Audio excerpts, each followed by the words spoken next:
تحليل وتقييم لاعيبه النادي الاهلي للقاء اليوم. انتهى لقاء النادي الاهلي بفوز النادي الاهلي 2-0 على نادي طلائع الجيش. سجل الاهداف جراديشار ومروان عطيه. الطريقه النهارده كانت طريقه مختلفه شويه. مارسيل كولر ما بداش ب 4-2-3-1 بنفس الشكل اللي كان بيبدا بيها. هي غالبا كانت 4-2-4، بس كان مروان عطيه بيبقى هو الوحيد مركز 8 وامام 6 بيتحرك وبيصنع لعب. الخطه النهارده ممكن كانت تبقى كويسه، او كولر كان نازل مغامر او نازل عايز يكسب الثلاث نقاط من بدايه اللقاء، عشان عارف ان الفرق كلها عرفت نقطه ضعف النادي الاهلي وبقى تلعب بخمسه مدافعين فبقوا يقفلوا. ولكن انا كان عندي بس ملحوظه في بعض النقاط في الشوط الاول. امام عاشور ما كانش بينزل يستلم كتير، يعني امام كان بيستنى الكره في الثلث الاخير، فبالتالي مروان عطيه او خط الدفاع بيواجه مشكله شويه في انه يوصلها له. وكانت لما توصل كان لما يلعب لحسين الشحات، حسين الشحات خارج فورمته تماما، لازم يقعد شويه. بشكل عام زي ما قلت، هي الفرق خلاص بقت بتلعب قدام الاهلي بتكتل دفاعي، عارفه ان دي نقطه ضعفه. كسبنا بتصويبه جراديشار من اسيست امام عاشور. بصراحه كانت هجمه كويسه من اول بدايه محمد هاني، ثم امام ريحها لجراديشار تصويبه من الخارج. يعني الحارس بتاع طلائع الجيش ما كانش عنده حسن حظ في الموضوع، والكره دخلت الجون بشكل كويس. مروان عطيه من ضربه جزاء.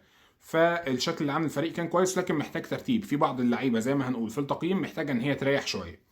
فتقييم اللعيبه انا شايف شوبير يعني ما جاش عليه هجمات خطيره كتير، ما جاش عليه فرص كتير، يعني لسه طالع كلين شيت فلتاني ماتش على التوالي، فبالتالي ياخد تقييمه 8 من 10 طبقا للكلين شيت اللي هو طالع بيه.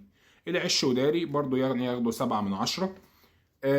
هاني اعتقد ان النهارده كان عامل ماتش كويس من فتره ما اتعملش، برده 7 من 10. كريم الدبيس 7 من 10. خط الدفاع كله 7 من 10 نظرا للكلين شيت اللي كان طالع. مروان عطيه كان بيلعب لوحده، كان شايل الدنيا الى حد ما. طبعا طلع الجيش ما كانش بيروح كتير على فترات، فبرضه ياخد 7 من 10. امام عاشور كان عامل شغل كويس وعنده هجمات كتير ضاعت، وكان عامل اسيستات حلوه لحسين الشحات، زيه زي اشرف بن شرقي كان عامل برضه اسيستات كتير لحسين الشحات. لكن حسين الشحات كان خارج الخدمه تماما بقاله كام لقاء، مش اللقاء ده بس.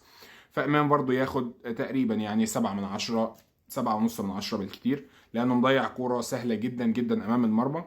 حسين الشحات اعتقد انه ياخد 4 من 10 مرتاحه جدا، وكده كتير عليه بالنسبه لي. وتختلف او تتفق معايا يا شباب، تقييم اللعيبه هي وجهات نظر فقط لا غير.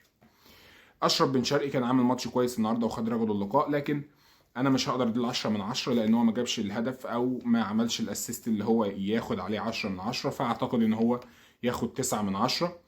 وسام ابو علي في عنده سوء حظ رهيب، محتاج ان هو يجيب جون علشان يرجع تاني لفورمته ويبتدي يسجل كالعاده. فالنهارده اديله برضو يعني 6 من 10 لانه ضيع هجمات كتير جدا. كان بيعمل شغل كويس في التحولات وفتح المساحات، لكن 6 من 10. كده جرادي شار اعتقد ان هو يستحق التسعة.